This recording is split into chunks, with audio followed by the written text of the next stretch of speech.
तो चलिए शुरू करते हैं राष्ट्रीय परिदृश्य। पहला है राज्य खाद्य सुरक्षा सूचकांक 2020-21। तो भारतीय खाद्य सुरक्षा और मानक प्राधिकरण यानी FSSAI द्वारा राज्य खाद्य सुरक्षा सूचकांक 2020-21 जारी किया गया है। पहली बार यह सूचकांक 2019 में विश्व खाद्य सुरक्षा दिवस जो कि 7 जून को मनाया जाता है के अवसर पे इसे जारी किया गया था। 2020-21 में यह सूचकांक अपने नंबर का जो है तीसरा सूचकांक है। खाद्य सुरक्षा के मानकों के आधार पे राज्यों को इसमें रैंकिंग दी जाती है। वे मानक हैं मानव संसाधन और संस्थागत आंकड़े, अनुपालन, प्रशिक्षण और क्षमता निर्माण, खाद्य परीक्षण, आधारभूत संरचना, निगरानी और उपभोक्ता सशक्तिकरण। तो ये सारे जो है मानक, इसके आधार पर राज्यों को रैंकिंग दी गई है। यह सूचकांक जो है 20 सितंबर 2021 को जारी किया गया था। इसमें कुल जो है 36 राज्य और संघ शासित क्षेत्रों को शामिल किया गया था। इस सूचकांक में प्रथम 3 राज्य है। पहले नंबर पे है गुजरात, सेकेंड नंबर पे है केरल, थर्ड नंबर पे है तमिलनाडु। ये बड़े राज्यों में है। छोटे राज्यों में शेष 3 राज्य हैं, गोवा, मेघालय, मणिपुर। और संघ शासित क्षेत्रों में 3 शीर्ष है, वो है जम्मू कश्मीर प्रथम नंबर पे, सेकेंड नंबर पे अंडमान निकोबार द्वीप समूह और थर्ड नंबर पे है दिल्ली। इस सूचकांक में सबसे निम्न स्थान प्राप्त करने वाले राज्य हैं। इसमें निम्न स्थान प्राप्त हुआ है बिहार को। बिहार को बड़े राज्यों में 20वां स्थान प्राप्त हुआ है और मिजोरम को छोटे राज्यों में 8वां स्थान प्राप्त हुआ है। लक्षद्वीप को संघ शासित क्षेत्रों में 8वां स्थान प्राप्त हुआ है। इस सूचकांक में बड़े राज्यों में उत्तर प्रदेश का प्राप्तांक रहा 100 में से उन्हें 59 अंक प्राप्त हुए थे और 5वें स्थान पर रहा था। रेल कौशल विकास योजना। रेल कौशल विकास योजना भारत के बेरोजगार युवाओं की रोजगार क्षमता और उद्यमिता को बढ़ावा देने के उद्देश्य से विभिन्न व्यवसायों में तकनीकी प्रशिक्षण प्रदान करने के लिए एक कौशल विकास कार्यक्रम है। 17 सितंबर 2021 को रेल संचार, इलेक्ट्रॉनिक्स एवं सूचना प्रौद्योगिकी मंत्री अश्विनी वैष्णव द्वारा रेल कौशल विकास योजना की शुरुआत की गई है। यह प्रधानमंत्री कौशल विकास योजना के तत्वावधान में प्रारंभ की गई है। इस योजना का अवधि 3 वर्षों के लिए होगा। 3 वर्षों की अवधि में इस योजना के अंतर्गत 50,000 युवा को जो है प्रशिक्षण प्रदान किया जाएगा। प्रारंभ में जब ये योजना शुरू होगी तो प्रारंभ चरण में इसमें 1000 युवा उम्मीदवारों को चयन किया जाएगा, जो कि अप्रेंटिस अधिनियम 1961 के तहत प्रशिक्षुकों को प्रदान की जाने वाले प्रशिक्षण के अतिरिक्त यह होगा। इस योजना के तहत प्रशिक्षण 4 प्रकार के प्रशिक्षण दिए जाएंगे। पहला होगा इलेक्ट्रीशियन, दूसरा है वेल्डर, तीसरा है मशीनिस्ट और चौथा है फीटर। कुल 100 घंटे का बुनियादी प्रशिक्षण इसमें शामिल किया गया है और इस प्रशिक्षण के लिए 18 से 35 वर्ष की आयु के उम्मीदवार ही पात्र होंगे। और इस योजना की नोडल एजेंसी है बनारस लोकोमोटिव वर्क्स। पूरे भारत में इससे प्रशिक्षण प्रदान करने के लिए पूरे भारत में जो है 75 रेलवे प्रशिक्षण संस्थानों को चिन्हित किया गया है। इसके लिए भारत में अपराध 2020। राष्ट्रीय अपराध रिकॉर्ड ब्यूरो NCRB द्वारा भारत में अपराध रिपोर्ट का प्रथम संस्करण 1953 में प्रस्तुत किया गया था और इसका हाल ही में रिपोर्ट प्रकाशित हुआ है। 14 सितंबर 2021 को NCRB ने भारत में अपराध 2020 शीर्षक से एक रिपोर्ट जारी की है। यह 68वां संस्करण है। 1953 में फर्स्ट बार इसे जारी किया गया था और ये 2020 वाला जो है ये 68वां संस्करण है। यह रिपोर्ट कैलेंडर वर्ष 1 जनवरी से 31 दिसंबर 2020 के दौरान हुए अपराधों को संदर्भित करता है। 2019 की तुलना में 2020 में जो है 28% की वृद्धि दर्ज की गई है अपराधों के पंजीकरण के मामले में। जैसे 2019 में कुल पंजीकृत मामला था 44,735 और 20 में हो गया बढ़ के 50,035 साइबर मामले दर्ज किए गए हैं। तो 19 की तुलना में 20 में जो है 11.8% की वृद्धि दर्ज की गई है। इंडिया जस्टिस रिपोर्ट 2020 जारी किया गया है। इंडिया जस्टिस रिपोर्ट के अंतर्गत पुलिस, न्यायपालिका, कारागार, कानूनी सहायता पर भारत के राज्यों की रैंकिंग दी जाती है। यह रिपोर्ट जो है टाटा ट्रस्ट द्वारा जारी की जाती है। इंडिया जस्टिस रिपोर्ट का प्रथम संस्करण जो है नवंबर 2019 में जारी किया गया था और द्वितीय संस्करण जो है 28 जनवरी 2021 को जारी किया गया है। इंडिया जस्टिस रिपोर्ट 2020 में 18 बड़े एवं मध्यम राज्यों के आकार में प्रथम स्थान पर रहा था महाराष्ट्र। इसका स्कोर था 5.77। इस रिपोर्ट में यूपी का स्थान था 18वां। इसका स्कोर था 3.15। छोटे राज्यों में शीर्ष स्थान पर रहा था त्रिपुरा। इसका स्कोर था 4.57। स्वच्छ सर्वेक्षण ग्रामीण 2021 सार्वभौम स्वच्छता कवरेज को प्राप्त करने के उद्देश्य से 2 अक्टूबर 2014 को प्रधानमंत्री नरेंद्र मोदी ने स्वच्छ भारत मिशन की शुरुआत की थी। इसके 2 उप मिशन हैं। एक है स्वच्छ भारत मिशन ग्रामीण तथा दूसरा है स्वच्छ भारत मिशन शहरी। स्वच्छ भारत मिशन ग्रामीण जो है जल शक्ति मंत्रालय द्वारा तथा स्वच्छ भारत मिशन शहरी जो है आवास एवं शहरी मंत्रालय द्वारा इसका रिपोर्ट प्रकाशित किया जाता है। 2 अक्टूबर 2019 को देश के सभी गांव, पंचायतें, जिले, राज्य, केंद्र शासित प्रदेश जो है खुले में शौच मुक्त घोषित हो चुका है। 9 सितंबर 2021 को स्वच्छ भारत मिशन ग्रामीण का दूसरा चरण शुरू हुआ है, लॉन्च किया गया है। यह जो है पेयजल एवं स्वच्छता विभाग द्वारा संचालित किया जाएगा। स्वच्छ सर्वेक्षण ग्रामीण के अंतर्गत जो है देश भर के कुल 698 जिले, 17,475 गाँव को शामिल किया गया है।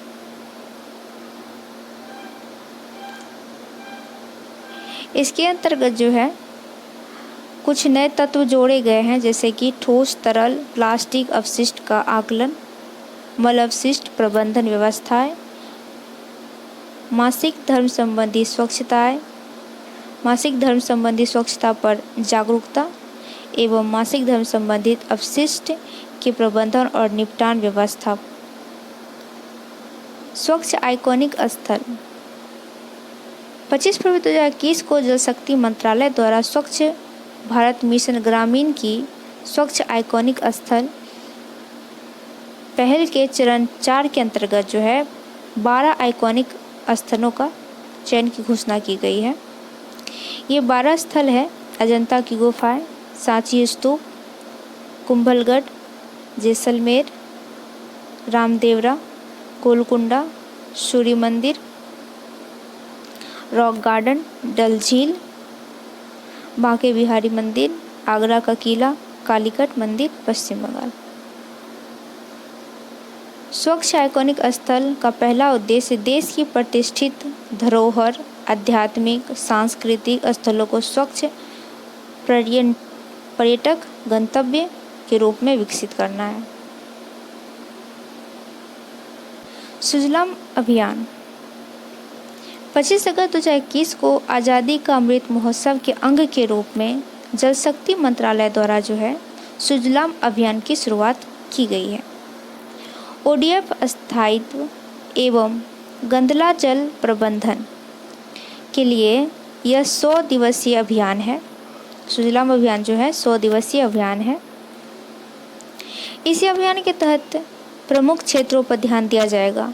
10 लाख सूखता गड्ढा का निर्माण करना है, शौचालय का मरम्मत करना है, नए परिवारों तक शौचालय की पहुंच संभव बनाना है।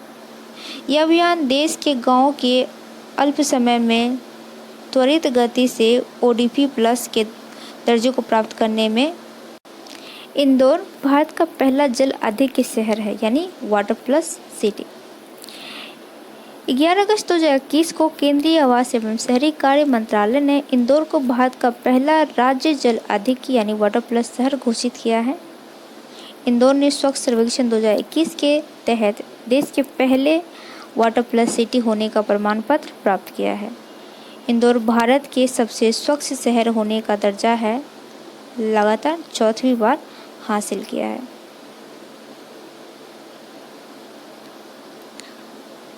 NIRF इंडिया रैंकिंग 2021 केंद्रीय शिक्षा मंत्रालय के अंतर्गत नेशनल इंस्टीट्यूट रैंकिंग फ्रेमवर्क की शुरुआत जो है 29 सितंबर 2015 को की गई थी। NIRF देश भर में उच्च शिक्षण संस्थानों को रैंकिंग प्रदान करने के लिए कार्यप्रणाली और रूपरेखा तैयार करती है। यह रिपोर्ट सबसे पहले अप्रैल 2016 में जारी की गई थी। 9 सितंबर 2021 को केंद्रीय शिक्षा मंत्री धर्मेंद्र प्रधान ने नेशनल इंस्टीट्यूट फ्रेमवर्क के अंतर्गत देश में उच्च शिक्षण संस्थानों के लिए इंडियन रैंकिंग रिपोर्ट 2021 जारी की गई है। तो ये देखते हैं इस रिपोर्ट में कौन प्रथम स्थान पर है।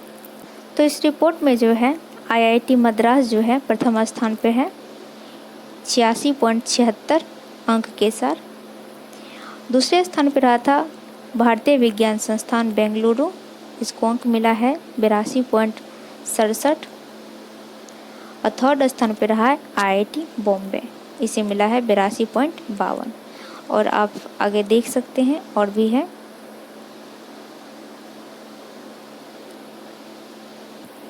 कार्बी आंगलोंग समझौता। कार्बी जो है बेसिकली ये असम का एक जिला है जिसमें जो कार्बी, डिमासा, बोडो, कुकी, हमार, तीवा, गारो, मान, रेंगमा, नागा आदि सारी जनजातियों का जो है मिलन पॉइंट है। 1980 के दशक से ही ये सारे जनजाति जो है एक अलग राज्य की मांग कर रहे हैं। तो 4 सितंबर 2021 को नई दिल्ली में गृह मंत्री अमित शाह और असम के मुख्यमंत्री कार्बी आंगलोंग स्वायत्त परिषद के प्रतिनिधियों के बीच जो है एक समझौता संपन्न हुआ। जिला सतत विकास लक्ष्य सूचकांक और डैशबोर्ड 2021-22। 26 अगस्त 2021 को नीति आयोग तथा पूर्वोत्तर क्षेत्र विकास मंत्रालय ने SDG को स्थानीय बनाने की दिशा में पूर्वोत्तर क्षेत्र जिला सतत विकास लक्ष्य सूचकांक और डैशबोर्ड बेसलाइन रिपोर्ट 2021-22 का पहला संस्करण जारी किया है। यह डैशबोर्ड संयुक्त राष्ट्र विकास कार्यक्रम यानी UNDP, नीति आयोग, पूर्वोत्तर क्षेत्र विकास मंत्रालय का अपनी तरह का पहला संयुक्त प्रयास है। इसके तहत जो है पूर्वोत्तर के जो 8 राज्य हैं जैसे कि अरुणाचल प्रदेश, असम, मणिपुर, मेघालय, मिजोरम, नागालैंड, सिक्किम, इस सूचकांक में 75.87 अंक के साथ पूर्वी सिक्किम जिला पहले स्थान पर है। 75.73 अंक के साथ गोमती और उत्तरी त्रिपुरा दूसरे स्थान पर रहा था। रिपोर्ट के अनुसार क्षेत्र के 103 जिलों के अंक जो है 53 से 75.87 तक विस्तृत है। इसमें 53 अंक के साथ किफिरी नागालैंड का जो जिला है वो अंतिम स्थान पे था। रैंकिंग में 103 जिलों में 64 जिला जो है समग्र अंक और रैंकिंग के आधार पर बेहतर प्रदर्शन करने वाले अग्रणी श्रेणी का जिला है, जबकि 34 जिला जो है अच्छा प्रदर्शन करने वाला है। इस सूचकांक में सिक्किम और त्रिपुरा के सभी जिले अग्रणी श्रेणी में हैं।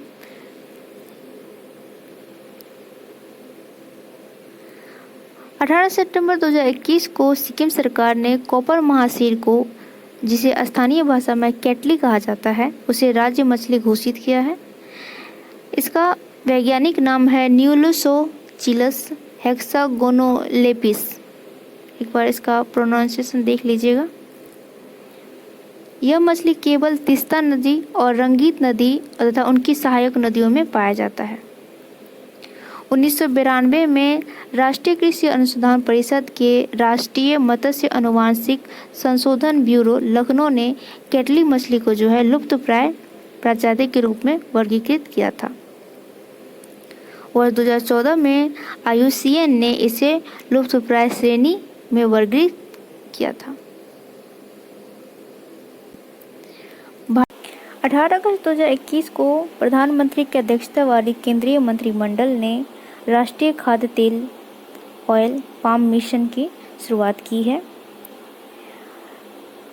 इस मिशन के अंतर्गत पूर्वोत्तर क्षेत्र तथा अंडमान एवं निकोबार द्वीप समूह पर विशेष रूप से ध्यान केंद्रित किया जाएगा। इसका उद्देश्य है वर्ष 2025-26 तक पाम ऑयल 6.5 लाख हेक्टेयर अतिरिक्त क्षेत्र को आच्छादित करना और अतः इसे बढ़ाकर, अभी है इतना, इसे बढ़ाकर 10 लाख हेक्टेयर करना है। कच्चे ताड़ तेल के उत्पादन को 2025-26 तक 11.22 लाख टन से 2029-30 तक इसे 28 लाख टन तक करना है।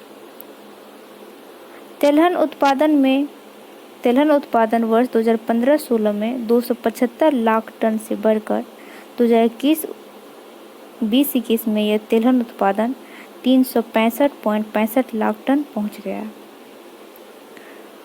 इस योजना के लिए 11,400 करोड़ रुपए का वित्तीय व्यय किया गया है और कुल व्यय में 8884 करोड़ रुपए केंद्र सरकार द्वारा वहन किया जाएगा, जबकि 2196 रुपये ये राज्य सरकार द्वारा वहन किया जाएगा। जलियांवाला बाग शताब्दी स्मारक पार्क 14 अगस्त 2021 को पंजाब के तत्कालीन मुख्यमंत्री कैप्टन अमरिंदर सिंह ने जलियांवाला शताब्दी स्मारक पार्क का उद्घाटन किया है। 25 जनवरी 2021 को अमरिंदर सिंह द्वारा वर्चुअल रूप से जलियांवाला बाग शताब्दी स्मारक पार्क की आधारशिला रखी थी। यह पार्क आपको पंजाब के अमृतसर जिले के रंजीत एवेन्यू स्थित अमृत आनंद पार्क में स्थित है, बनाई गई है।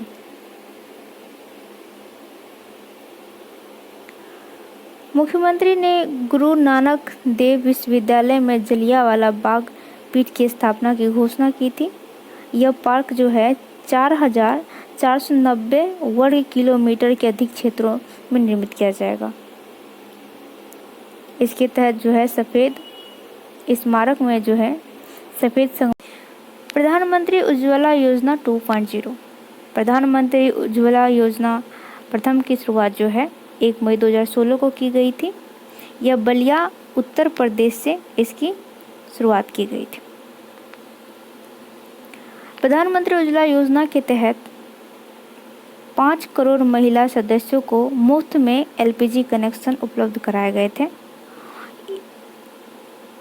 7 श्रेणियों में इसे विभाजित किया गया था। अनुसूचित जाति, अनुसूचित जनजाति, प्रधानमंत्री आवास योजना ग्रामीण, अंत्योदय अन्न योजना, अन्य पिछड़ा वर्ग, चाय बगान से संबंधित जनजाति, वनवासी, द्वीपीय क्षेत्र और नदीय द्वीपों में निवास करने वाले लोगों के लिए। इसके साथ ही LPG कनेक्शन उपलब्ध कराने के लक्ष्य को संशोधित कर 8 करोड़ रुपया कर दिया गया था। 7 सितंबर 2019 को प्रधानमंत्री नरेंद्र मोदी ने 8 करोड़वां LPG कनेक्शन औरंगाबाद महाराष्ट्र में वितरित किया था।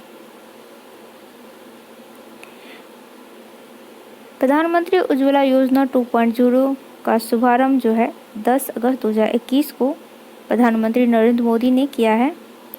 उज्ज्वला योजना जीरो का शुभारंभ उत्तर प्रदेश के महोबा जिले से किया गया है। यहाँ देख लीजिए कि पहला का शुरुआत जो किया गया था ये किया गया था आपको बलिया से, उत्तर प्रदेश के बलिया से, और प्रधानमंत्री उज्ज्वला योजना 2.0 का शुभारंभ जो किया गया है महोबा जिला, यूपी के महोबा जिला से। वित्तीय वर्ष 2021-22 के लिए केंद्रीय बजट में PMUY योजना के तहत जो है 1 करोड़ अतिरिक्त LPG कनेक्शन वितरण करने की घोषणा की गई है। 1 करोड़ LPG कनेक्शन प्रधानमंत्री उज्ज्वला योजना 2.0 के तहत किया जाना है।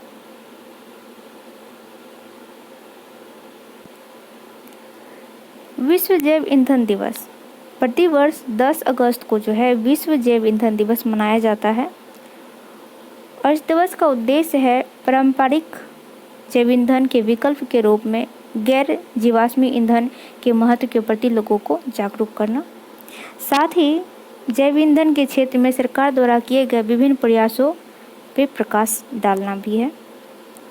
शून्य अभियान 15 सितंबर 2021 को नीति आयोग ने RMI एवं RMI इंडिया के साथ शून्य अभियान की शुरुआत किया है। यह उपभोक्ताओं एवं उद्योग के साथ मिलकर शून्य प्रदूषण आपूर्ति वाहनों को बढ़ावा देने का एक पहल है। इसका उद्देश्य शहरी क्षेत्र में इलेक्ट्रिक वाहनों को अपनाए जाने में तेजी लाना है। लद्दाख में केंद्रीय विश्वविद्यालय की स्थापना 5 अगस्त 2021 को लोकसभा द्वारा केंद्रीय विश्वविद्यालय संशोधन अधिनियम 2021 पारित किया गया है। 6 अगस्त 2021 को यह विधेयक राज्यसभा द्वारा पारित किया गया था, तब 12 अगस्त को यह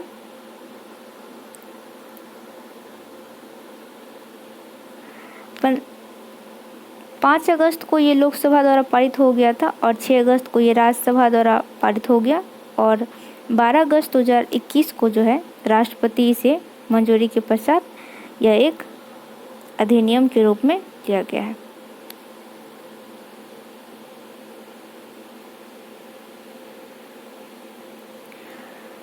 इस विश्वविद्यालय का नाम होगा सिंधु केंद्रीय विश्वविद्यालय। यह देश का पहला ऐसा केंद्रीय विश्वविद्यालय है जिसका नाम किसी नदी के नाम पर रखा जाएगा। 2 चरणों में 7 वर्षों के लिए 750 करोड़ रुपए के बजटीय प्रावधान के साथ विश्वविद्यालय के बुनियादी ढांचा की स्थापना की जाएगी। यह विश्वविद्यालय का अधिकार क्षेत्र जो है लेह और कारगिल सहित पूरा लद्दाख क्षेत्र में होगा। एकीकृत बहुउद्देशीय अवसंरचना विकास निगम 22 जुलाई 2021 को केंद्रीय मंत्रिमंडल ने लद्दाख में एक एकीकृत बहुउद्देशीय अवसंरचना विकास निगम की स्थापना को मंजूरी दिया है। यह लद्दाख में अवसंरचना विकास के लिए मुख्य निर्माण एजेंसी का कार्य करेगा। यह निगम अधिकृत पूंजी इस नियम का अधिकृत पूंजी जो है 25 करोड़ रुपये एवं आवर्ती व्यय लगभग 2.42 करोड़ प्रति वर्ष होगा। यह निगम जो है लद्दाख में पर्यटन और परिवहन उद्योग के विकास के लिए आधारभूत ढांचे का निर्माण करेगा। उमलिंग ला दर्रा विश्व की सबसे ऊंची मोटरयान सड़क। पहले यह रिकॉर्ड जो है बोलिविया में ज्वालामुखी उत्तुरुक्कू से होने वाले 18,935 फीट पर ऊंचाई वाले सड़क के नाम था, लेकिन अब यह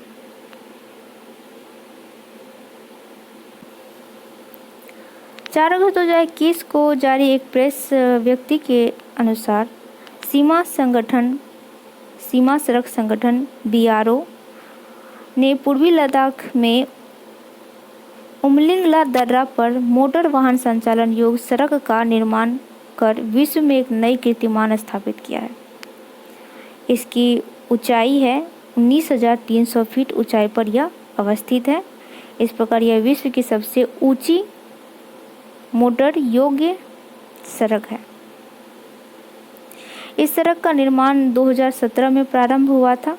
इसका निर्माण हिमांक प्रोजेक्ट के तहत किया गया है। यह 52 किलोमीटर लंबी डामरीकृत रोड है। उमलिंगला टॉप से होकर यह सड़क जो है लद्दाख के चिसुमले और डेमचोक गांव को आपस में जोड़ती है। चिसुमले और डेमचोक गांव को जोड़ेगी।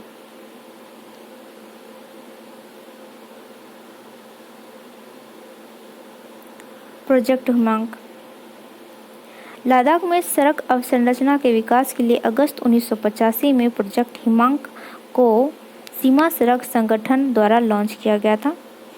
इस प्रोजेक्ट को द माउंटेन टेमर्स के नाम से भी जाना जाता है। हिमांक परियोजना के तहत BRO वास्तविक नियंत्रण रेखा LAC के साथ जो है लद्दाख में सड़क संबंधित बुनियादी ढांचे का निर्माण, रखरखाव इत्यादि के लिए जिम्मेदार होता है। गिनीज वर्ल्ड रिकॉर्ड के अनुसार फेयरब्रैक्स अलास्का से सेंटियागो चिली तक के लिए जो है पैन अमेरिकन हाईवे बनाया गया है, जो विश्व की सबसे लंबी मोटर योग्य सड़क है।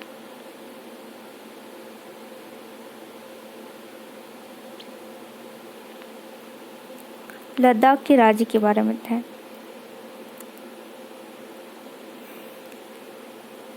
इकतीस अगस्त 2021 को लद्दाख ने हिम तेंदुआ को अपना राज्य पशु घोषित किया है, जबकि काली गर्दन वाली सारस को राज्य पक्षी घोषित किया है।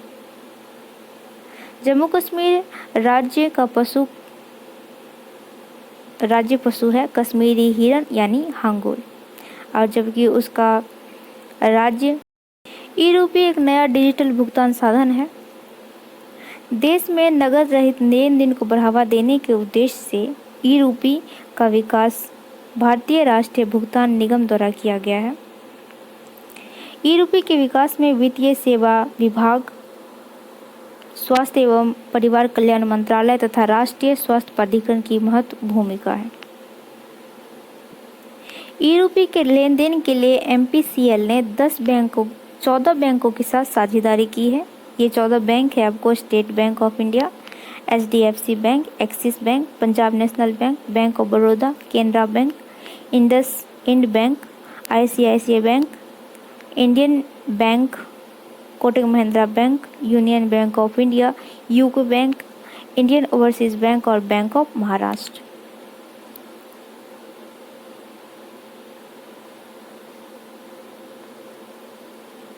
सहकारिता मंत्रालय का गठन।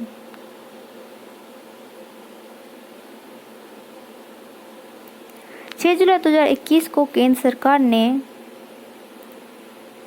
सहकार से समृद्धि विजन को साकार करने के लिए एक अलग मंत्रालय बनाया है। उसका नाम है सहकारिता मंत्रालय। इस नए मंत्रालय का कार्यभार अमित शाह कैबिनेट मंत्री को सौंपा गया है, जबकि BL वर्मा को सहकारिता मंत्रालय में राज्य मंत्री नियुक्त किया गया। यह मंत्रालय देश में सहकारिता आंदोलन को मजबूत करने के लिए एक अलग प्रशासनिक, कानूनी और नीतिगत ढांचा प्रदान करेगा। सहकारिता के महत्व को बढ़ावा देने के लिए संयुक्त राष्ट्र महासभा ने 2012 में सहकारिता का अंतर्राष्ट्रीय वर्ष घोषित किया था। 2012 को सहकारिता का अंतर्राष्ट्रीय वर्ष घोषित किया था और अंतर्राष्ट्रीय सहकारिता दिवस प्रति जुलाई के प्रथम शनिवार को मनाया जाता है। जुलाई के प्रथम शनिवार को अंतर्राष्ट्रीय सहकारिता दिवस मनाया जाता है। वर्ष 2021 में 3 जुलाई को अंतर्राष्ट्रीय सहकारिता दिवस मनाया गया था। लोक उद्यम विभाग 6 जुलाई 2021 को एक अधिसूचना के माध्यम से लोक उद्यम विभाग, जो कि भारी उद्योग एवं लोक उद्यम मंत्रालय में पहले शामिल था, इसे हटा करके अब लोक उद्यम विभाग को जो है वित्त मंत्रालय में शामिल कर दिया गया है। अब वित्त मंत्रालय में टोटल 6 विभाग है। पहला है आर्थिक कार्य विभाग, दूसरा है व्यय विभाग, तीसरा है राजस्व विभाग, चौथा है निवेश और लोक संपत्ति प्रबंधन विभाग, पांचवा है वित्तीय सेवा विभाग और छठा है लोक उद्यम विभाग। और साथ ही भारी उद्योग और लोक उद्यम मंत्रालय भारी उद्योग मंत्रालय के रूप में परिवर्तित हो गया है। अखिल भारतीय उच्च शिक्षा सर्वेक्षण 2019-20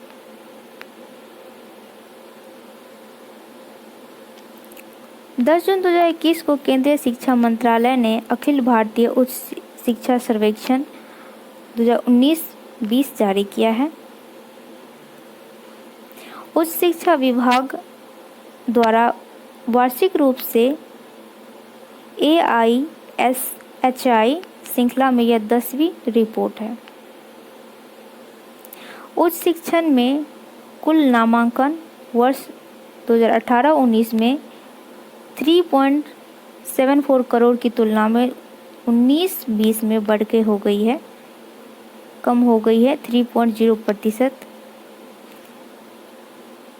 19-20 में अब हो गई है 3.85 करोड़, तो टोटल वृद्धि हुई है 3.05% की वृद्धि के साथ। कुल नामांकन में महिलाओं की संख्या 49% है। भारत में छात्रों के लिए सबसे अधिक नामांकन के मामले में उत्तर प्रदेश जो है प्रथम स्थान पे है, उसके बाद है महाराष्ट्र, उसके बाद है तमिलनाडु। CEO वाटर मेडेट 4 जून 2021 को एक सूचना के अनुसार भारत की सबसे बड़ी विद्युत उत्पादक company NTPC limited CEO water mandate की हस्ताक्षरकर्ता बन गई है। इसके साथ ही NTPC लिमिटेड कुशल जल प्रबंधन पर ध्यान केंद्रित करने वाली प्रतिष्ठित कंपनी की सूची में शामिल हो गई है। जल संरक्षण और प्रबंधन हेतु 3R को अपनाया गया है, यानी कि रिड्यूस मतलब कम करना, रीयूज मतलब पुनर्योग करना और रिसाइकल मतलब पुनर्चक्रण को बढ़ावा देना है। अगर 2021 में भारत की 2 अन्य कंपनियां जैसे कि एक जल जयपुर राजस्थान की और सृष्टि लाइफ साइंस बड़ौदा की भी CEO वाटर मेडेट पर हस्ताक्षरकर्ता बन गई है। अब CEO वाटर मेडेट को विश्व की कुल 203 कंपनियों का समर्थन प्राप्त हो गया है। जैसे आप देख सकते हैं कि भारत की कौन कौन सी कंपनी जो CEO में हस्ताक्षरकर्ता है। यहाँ देखें, Adani ports and special economics zone भी है, बाका बायलू private limited, gulf juice India, Hindustan construction company limited, Hindustan zinc limited.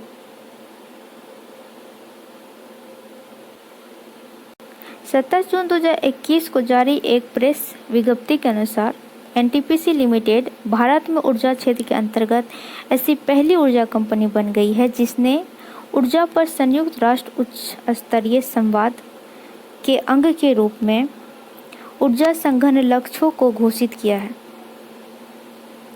NTPC ने 2032 तक 60 गीगावाट तक की नवीकरणीय ऊर्जा क्षमता स्थापित करने का लक्ष्य रखा गया है। कब तक? 2032 तक 7 गीगावाट। साथ ही NTPC ने 2032 तक शुद्ध ऊर्जा तीव्रता में 10% कटौती का भी लक्ष्य निर्धारित किया है। भारत का सबसे बड़ा सौर पार्क 12 जुलाई 2021 को नवीन एवं नवीकरणीय ऊर्जा मंत्रालय ने NTPC रिन्यूएबल एनर्जी लिमिटेड को गुजरात के कच्छ के रन में एक सौर पार्क स्थापित करने हेतु एक मंजूरी दिया है। यह भारत का सबसे बड़ा सौर पार्क होगा। इसकी क्षमता है 4750 मेगावाट। इस पार्क से व्यावसायिक स्तर पर हरित हाइड्रोजन के उत्पादन इस पार्क से व्यावसायिक स्तर पर हरित हाइड्रोजन के उत्पादन की योजना है। एनटीपीसी रिन्यूएबल एनर्जी लिमिटेड ने केंद्रशासित प्रदेश लद्दाख के साथ भी देश का प्रथम हरित हाइड्रोजन परिवहन परियोजना की स्थापना हेतु एक समझौता किया है। एनटीपीसी ने विशाखापट्टनम आंध्र प्रदेश में सिम्हाद्री ताप विद्युत संयंत्र के जलाशय पर भारत के सबसे बड़ा तैरता हुआ सौर ऊर्जा संयंत्र स्थापित किया है। इसकी क्षमता है 10 मेगावाट। इसके अतिरिक्त तेलंगाना के रामागुंडम में एनटीपीसी द्वारा 100 मेगावाट क्षमता का तैरता सौर ऊर्जा संयंत्र की स्थापना की घोषणा भी की गई है। NTPC renewable energy limited NTPC के 100% स्वामित्व वाली एक अनुषंगी इकाई है। सतत विकास लक्ष्य भारत सूचकांक 3.0। इसके तहत 16 एसडीजी के प्रदर्शन के आधार पर राज्य और केंद्र शासित प्रदेशों को रैंक प्रदान की गई है। इस रिपोर्ट में 115 संकेतों का प्रयोग के आधार पर यह रिपोर्ट बनाया गया है। इस रिपोर्ट में देख लेते हैं। इस रिपोर्ट में प्रथम स्थान पे है केरल, इसे 100 में से 75 अंक मिले हैं। सेकंड स्थान पे हिमाचल प्रदेश और तमिलनाडु संयुक्त रूप से हैं, दोनों हैं। फोर्थ है आंध्र प्रदेश, गोवा, कर्नाटक और उत्तराखंड। इस सूचकांक में अंतिम 5 राज्य हैं। बिहार का रैंक है 28वां और इसका स्कोर है 52। झारखंड है 27वें स्थान पे, इसका स्कोर है 56। असम है 26वें स्थान पे, इसका स्कोर है 57। और 22वें स्थान पे अरुणाचल प्रदेश, मेघालय, राजस्थान और यूपी, इसका स्कोर है 60। 19वें स्थान पे छत्तीसगढ़, नागालैंड और उड़ीसा। एसडीजी भारत सूचकांक 2020-21 में केंद्र शासित प्रदेश का प्रदर्शन। प्रथम स्थान पर रहा चंडीगढ़, दूसरे स्थान पर रहा दिल्ली, पौंडीचेरी और लक्षद्वीप। थर्ड स्थान पे था अंडमान निकोबार द्वीप समूह। आप देख लीजिए वन।